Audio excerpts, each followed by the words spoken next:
Exactement, 19h45. Mesdames, Messieurs, merci de nous recevoir chez vous. C'est parti pour la principale édition du soir. Dans l'actualité, ce soir, le bus rapide transite après le top départ en 2019. Les travaux vont prendre fin en 2022. C'est le ministre des Transports terrestres qui a fait l'annonce.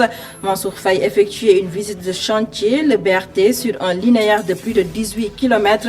Ce projet va traverser 14 communes de la capitale sénégalaise. Pendant ce temps, le cadre permanent de concertation des prestataires voit rouge, très en colère contre les opérateurs Orange Money et Wave.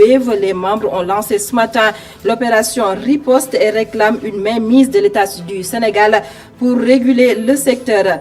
Et puis en France, l'agression de Emmanuel Macron au centre des débats. Sur place, les avis sont partagés sur la gifle qu'a reçue le président français ce matin. Le chef de l'État Emmanuel Macron effectué le lancement de la troisième phase du déconfinement. Et puis en fin d'édition, la rubrique hebdomadaire Réussir au Sénégal, le modèle du jour. Il s'agit de Mambou Sissoko. Il est tailleur, en même temps marchand ambulant. Mamadou Lamine Fati va nous dresser son portrait dans cette session d'information. Voilà pour les titres. Bienvenue à toutes et à tous.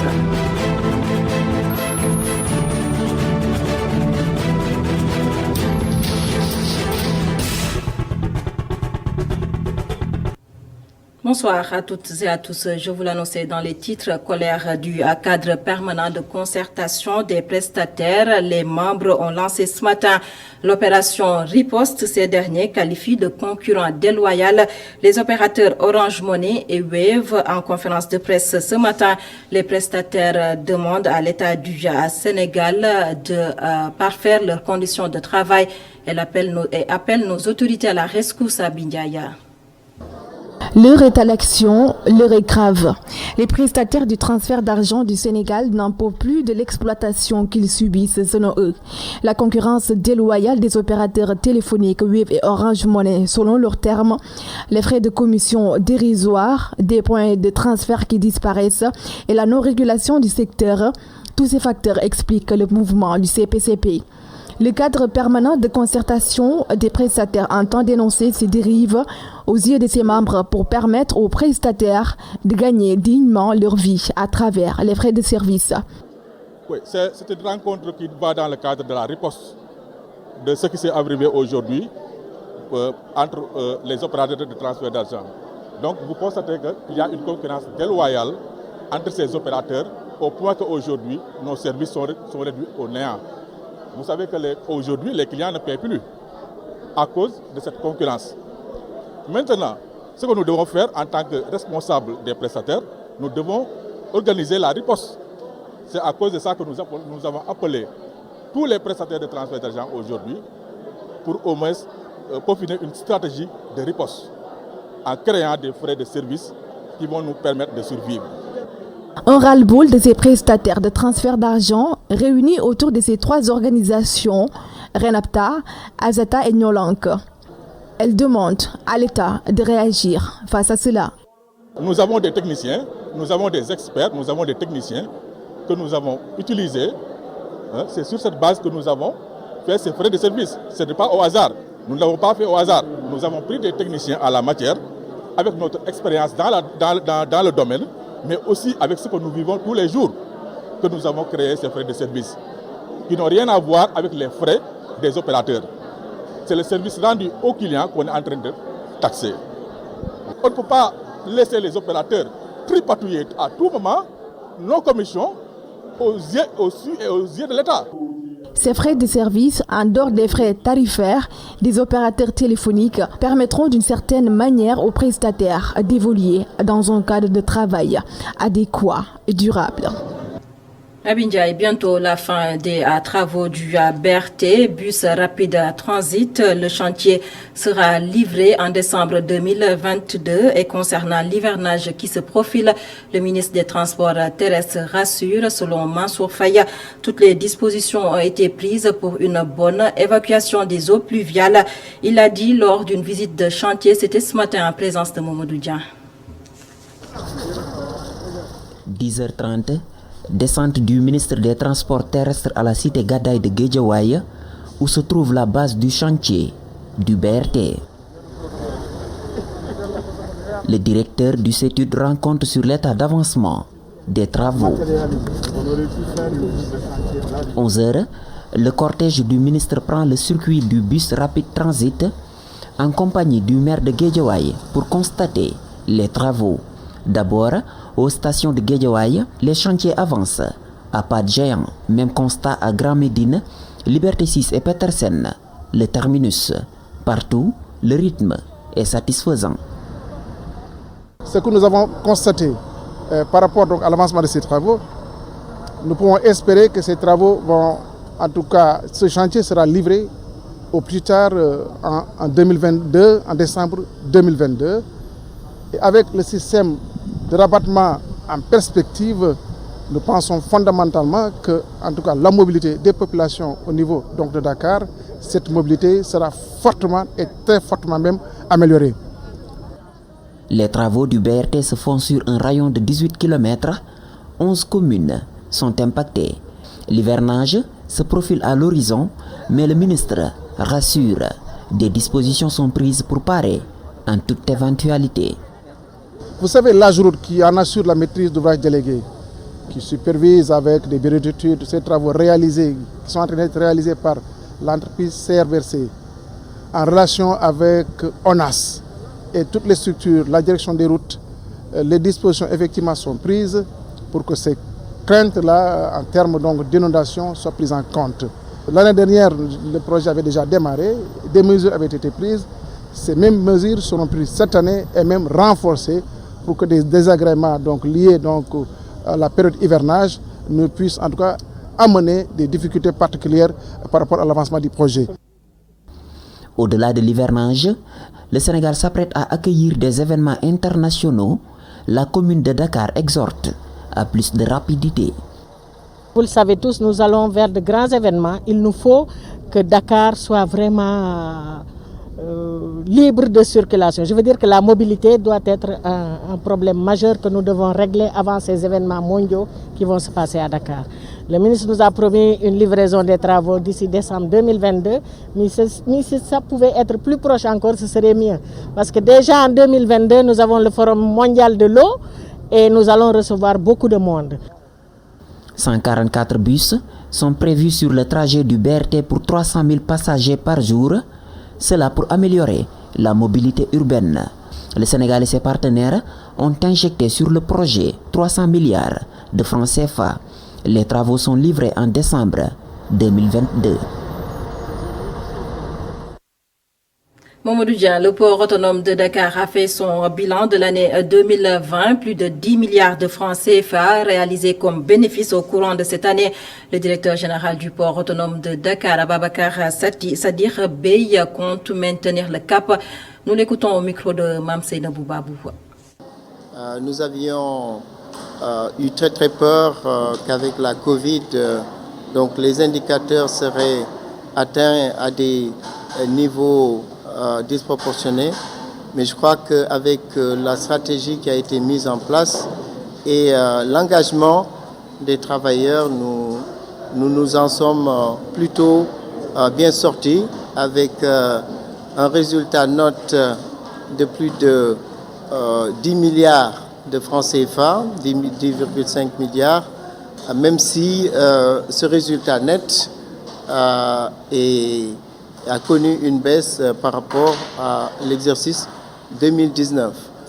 L'ensemble du secteur maritime a été atteint de plein fouet par la Covid-19, mais on a pu quand même noter une résilience du port de Dakar qui a pu atteindre ces résultats, même si en termes de chiffre d'affaires, nous avons fléchi de à peu près 2,7%.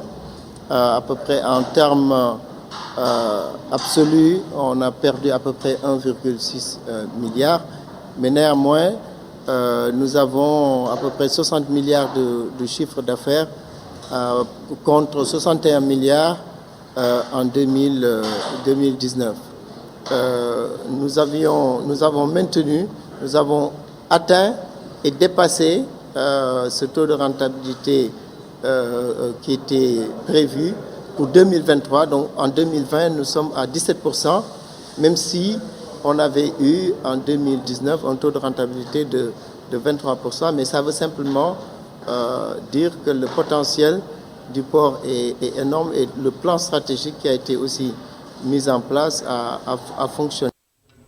Direction le nord du Sénégal, c'est pour parler du colloque international sur les hydrocarbures, une rencontre de 72 heures qui a pour cadre l'UGB, l'Université Gaston Berger de Saint-Louis. Pour les participants, il s'agit d'anticiper sur certaines questions, surtout sur des préoccupations qui pourraient découler de l'exploitation du gaz et du pétrole au Sénégal, un colloque qui voit la participation de notre correspondant permanent à Saint-Louis, chez Momar Alisnia. Le Sénégal et les hydrocarbures.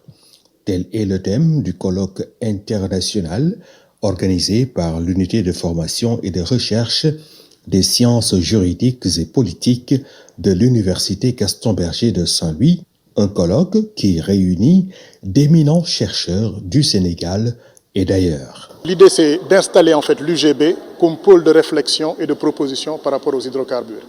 Parce que les 50 prochaines années au Sénégal seront impactées par la production d'hydrocarbures. Donc, à partir de ce moment, l'université ne peut pas rester en marge. Il faut que l'université propose et parfois même anticipe et mette le doigt, par exemple, sur les difficultés qui peuvent arriver pour proposer des solutions. Aujourd'hui, ce que l'on peut constater, c'est que d'abord, nous avons des lieux de pêche qui sont des lieux d'exploitation d'hydrocarbures. En principe, il peut y avoir une incompatibilité. Maintenant, au cas où il y aurait une incompatibilité, comment nous allons gérer cette incompatibilité? Et c'est là, en réalité, où intervient le rôle de l'université. Cette rencontre internationale permettra également d'outiller les collectivités territoriales par rapport au contenu local. Les collectivités locales ont un rôle à jouer. Et la ville de Saint-Louis, la région de Saint-Louis, effectivement, devra être impliquée dans ces politiques. Et nous, en tant qu'universitaires, notre rôle, c'est de proposer des réflexions scientifiques pour aider non seulement donc l'État, c'est dans toute sa dimension, c'est-à-dire l'État au niveau central, mais aussi l'État au niveau local, c'est-à-dire la mairie de Saint-Louis, le conseil départemental de Saint-Louis, pour les aider et les outiller à mieux tirer profit de l'exploitation de ces hydrocarbures. L'Université Gaston Berger de Saint-Louis compte également mettre à la disposition des autorités toutes ses compétences pour l'Institut du pétrole et du gaz qui va bientôt ouvrir ses portes dans la capitale du Nord. Momar Alisnia, comme annoncé, la hausse du prix de certains médicaments au Sénégal n'a pas eu lieu. Une note du syndicat des pharmaciens privés du Sénégal a informé l'opinion nationale, ce que salue la Ligue des consommateurs du Sénégal. Selon son secrétaire général exécutif, un changement de position tarifaire pourrait encourager l'utilisation des médicaments de la rue Hassan Boy, que je vous propose de suivre. Ce qui est anormal, quand ça survient, ça crée des problèmes. Les règles du jeu, je l'ai dit tantôt, ne doivent pas être changées. Si les gens sont d'accord sur une fourchette de prix, il ne faut pas que les gens se lèvent un beau jour parce qu'on a besoin d'argent. Il y a un problème de trésorerie au niveau des finances publiques. On peut penser ça. Il y a un problème de trésorerie qui s'est posé. À un moment donné, il fallait toucher un secteur pour pouvoir gagner de l'argent. On l'a vu avec plusieurs générations de régime. On a vu les 6% d'Abdou Diouf. Maintenant, c'est les médicaments sur lesquels l'État peut-être peut poser un 18%, vous n'en pas. Dès lors qu'il y a augmentation, les gens ont tendance à verser au moins sur deux positions. Soit on demande le produit qui a le même spectre, moins cher pour l'avoir. Et les médecins ou les pharmaciens vont se charger de trouver le moyen d'aider le patient. Mais si le patient n'a pas ça, ou bien si le stock de produits moins cher ayant le même stock terminé, les gens vont se rabattre sur les produits-là. Parce qu'à l'origine, les gens ont accepté de prendre des produits de la rue parce que les médecins, le pharmacien était inaccessible. Et nous parlons de tout à fait autre chose pour éviter des dérives dans l'utilisation des réseaux sociaux, la régularisation et l'encadrement du secteur. Le ministre des Télécommunications et de l'économie numérique en fait une priorité. Yankoba Diattara présidait un séminaire à Saly, Portugal, sur la mise en œuvre du cadre juridique du secteur du TIC. Yankoba Diattara au micro de Muntaga Kana. La régulation du secteur des réseaux sociaux est une problématique mondiale. Le gouvernement du Sénégal, étant conscient des enjeux, mais également étant soucieux de la protection donc des citoyens, de leur dignité et de leur liberté, à entamer une réflexion pour qu'ensemble nous puissions réfléchir sur un cadre d'harmonisation et de régulation du secteur des réseaux sociaux. Aujourd'hui, nous sommes tous conscients quand même que certains abusent sur les réseaux sociaux. Donc la dignité humaine est bafouée à travers les réseaux sociaux et il était de la responsabilité de l'État d'engager la réflexion, mais ce sera quelque chose de manière inclusive et participative. Je pense qu'il n'y aura rien qui sera fait de manière autoritaire, ce sera de manière consensuelle. Nous avons entamé la réflexion et naturellement tous les projets et dispositifs qui seront mis en place seront pris de manière consensuelle. Donc la réflexion est en cours, donc ça n'a rien à voir avec les libertés. La liberté des uns, c'est limite là où se démarre la liberté des autres. Dans la liberté, c'est le respect de la dignité humaine, c'est le respect de la liberté des autres. Et c'est pourquoi il faut quand même être assez positif. Et d'abord, je pense même que c'est une demande mondiale. Suite aux opérations de sécurisation menées dans le sud du Sénégal, plus précisément à Ziguinchor, le secrétaire général du MFDC pense que l'État du Sénégal doit privilégier le dialogue. Il l'a dit lors d'une rencontre des différentes factions du mouvement des forces démocratiques de la Casamance. Edmond Bora demande à l'État du Sénégal d'accepter la main tendue du MFDC pour une paix durable et définitive dans le sud du Sénégal. Nous l'écoutons au micro d'Hassane Ba. Parce que nous ne pouvons pas prôner la paix et que les autres continuent de faire la guerre. Ce n'est pas une bonne chose. Donc, je ne suis pas dans leur tête pour savoir pourquoi ils veulent faire la guerre. Mais elle ne s'explique pas du tout, la guerre là. Ils n'ont qu'à cesser les opérations parce que nous, depuis longtemps, nous sommes dans la dynamique de chercher la paix. Et, vous voyez bien, aujourd'hui, nous nous rencontrons ici presque tous les groupes du MFDC qui sont disparates. Les uns à Bignona, à Oussouy et même à Kolda. Aujourd'hui, c'est la grande retrouvaille. Nous sommes en train de pour voir comment être ensemble pour nous réunir avec le gouvernement du Sénégal afin de privilégier la négociation et de faire la paix. Souvent lancé cet appel au président de la République. Mais il ne nous écoute pas. Il ne nous écoute pas. Et c'est malheureux. Je ne vois pas en quoi la guerre peut être ici, tout le temps en casement, tout le temps en casement. C'est pas bien. Depuis longtemps, nous nous sommes investis dans ce que nous sommes en train de faire pour faire la paix. Mais on ne nous écoute pas. Vraiment, moi je suis complètement essoufflé. Je perds même ma force.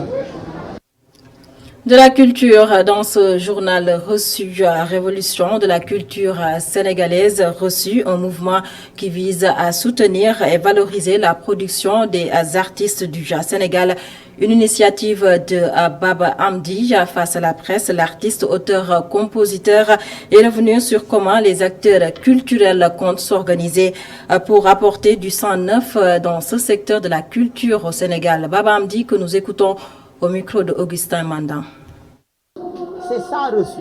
Identifier d'abord qui est acteur culturel et qui ne l'est pas avant d'identifier les problèmes.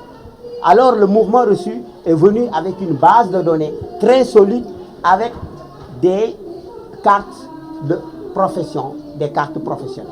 Nous avons notre rôle et notre partition à jouer au Sénégal, pas seulement dans la culture, parce que reçu regroupe également des artisans. Et une très grande partie de la population évolue dans l'artisanat. L'artisanat est scindé en 3 parties et il y a plus de 120 métiers d'art. Et il y a 120 métiers dans l'artisanat. Reçu veut amener sa pierre à l'édifice, mais d'une autre manière. D'abord, identifier qui est acteur, avoir une base de données, remettre ça au ministère de la Culture, c'est déjà fait. Travailler avec la SODAV, travailler avec les ambassades. Parce que quand vous êtes artiste, vous avez besoin de voyager. Quand vous êtes sénégalais, vous avez besoin de voyager, de faire des échanges avec l'Occident. Vous ne le faites pas, vous aurez du mal à réussir. Avec politesse et calme, on appelle juste le gouvernement. Comme c'est passé par le biais de l'ADER, on attire l'attention du directeur de l'ADER pour lui dire allez vers une politique inclusive. Ne rejetez pas les personnes âgées de plus de 41 ans. Agression de Emmanuel Macron. Le président français a été giflé ce matin en public. Il était en tournée en France. Il effectuait, le chef de l'État Emmanuel Macron, le lancement de la 3e phase de déconfinement. Retour sur le film de l'événement avec notre correspondant sur place, Abdoulatif Diop.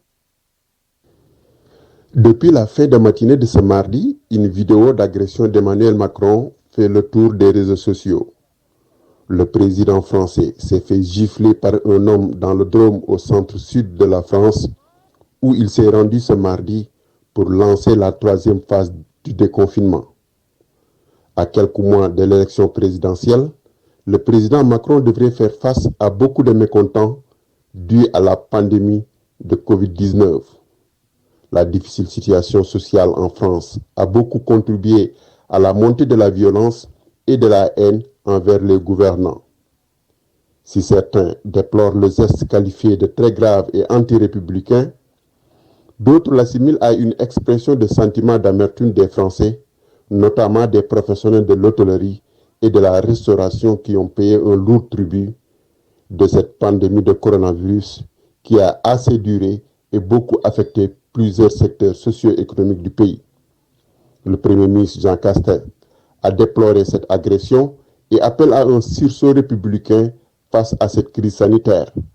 Cette agression n'a apparemment pas ébranlé Emmanuel Macron, qui a décidé de continuer sa tournée et de ne rien changer de son agenda.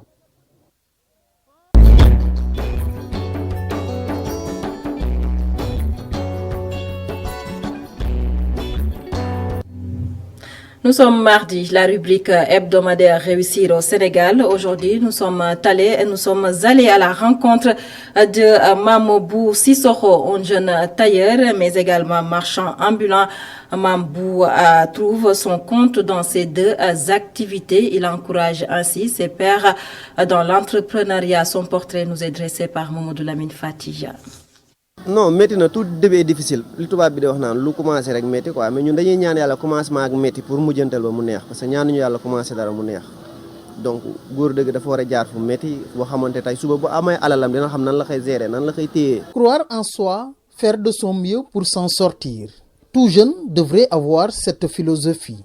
C'est du moins l'avis de Mamobou Sissoko, maître tailleur qui revient sur son enfance. Métier bi en fait dama nekkoon école nekk xale bu terrible quoi, maanaam top say morom di def yoo xamante ne bu la nee demal jàngi nga ne déet dem tàggoo jàngi jóge fa dem géej dàqante ji affaire yooyu après finalement si la ma sama maam gis xam ne kii xam naa ne bu yàggee fii moom xam naa ne bëggul jàng sax peut-être noonu laa ko mën a waxee mais maa ngi doon jàng quoi école 23 bu nekk Guédiawaye maa ngi jàng ba fi nante yam rek classe M2 quoi. J'étais un enfant turbulent à l'école et à un certain moment ma grand-mère a jugé que je ne pouvais pas continuer. Elle m'a donné comme apprenti tailleur en 1996. Après des années d'apprentissage, j'ai été tailleur ambulant. Cela veut dire que je travaillais journalièrement et on me payait à la descente. Par la suite, j'ai acheté une machine à coudre et j'ai commencé à travailler pour moi. Et puis, un grand frère m'a appuyé pour pouvoir démarrer ici. Finalement, après, je me suis dit non, loolu yëpp daf may sonal. Si laa dajale benn xaalis jënd benn machine te ko suñu kër quoi di fa marchand ambulant taaba après finalement si la ma sama benn grand frère gis Ablaye Gueye indi ma ci marché bi boole ma ak benn femme fii nii may liggéey ak moom mais xam nga lu yàlla ne fa lay yem rek fa lay yem ci laa jógee ñëw créer affaire bi nii quoi. De l'école primaire à l'atelier de tailleur, aujourd'hui Mamobou, comme l'appellent familièrement ses amis, emploie 6 personnes, hommes et femmes. Et en plus d'être employeur, il est toujours marchand ambulant à ses heures perdues. Nit ku nekk da ka war a di xëyee di ko gontoo quoi ngëm-ngëm maanaam da nga naan li ma gëm yàlla rek moo mën a dox sama diggante ak moom. Il faut croire en soi et prendre des initiatives. Après mon travail, je prends mon sac pour aller vendre des parfums comme marchand ambulant. ay parfum mu ngi nii ci kaw su ma paree am na yenn yoo xam ne sama sac bi ma wóodoo léegi parfum moo ci nekk damay dugg marché ambulant parce que loolu laa gëm. Les difficultés rencontrées durant son parcours n'ont pas empêché Mambou de croire en lui. Début bi métti woon na trop parce que fii bi ma fi ñëw 2012 laa fi ñëw. Au début, c'était difficile parce qu'en 2012, personne ne croyait que cela marcherait. C'était le premier centre commercial. Pendant un moment, j'arrivais pas à payer ma location. Finalement, on y a cru et on est arrivé à ce stade. Donc da ngay gëm li nga gëm rek bu yàggee yàlla na la fekk si ngëm-ngëm nag moo ñu indi fii métti woon na nag trop kaa. Pour dire aux jeunes de croire en eux, ce tailleur parti de rien leur donne ce message. bëgg mooy que ngeen gëmloo ne jeunesse yi ne ñun suñu réew lañu am quoi te pour mu dem ñun ñoo ko war a yëkkati ñu bañ leen dugal si yenn xiir. Il faut faire comprendre aux jeunes que c'est possible de réussir ici, qu'on ne les manipule pas. Chacun doit croire en lui et faire confiance à ses efforts. bëgg naa place bi nekk beneen place doon nga di entreprise comme tout le monde ma am samay élèves comme nu ma ko amee nii rek. Je souhaite créer une grande entreprise et embaucher d'autres jeunes, qu'on puisse aider nos parents et réussir dans la vie.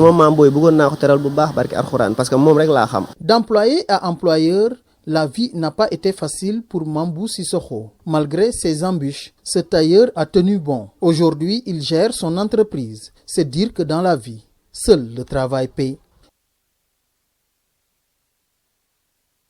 Non, maintenant tout début.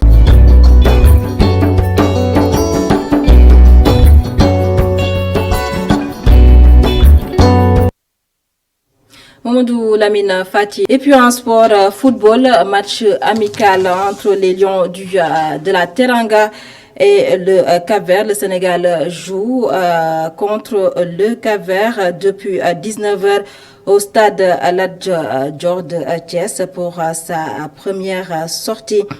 Match amical samedi dernier, l'équipe du Sénégal avait battu celle de la Zambie sur la marque de 3-0. Retenez que la rencontre entre le Sénégal et le Cap-Vert, 0 but partout dans la première partie.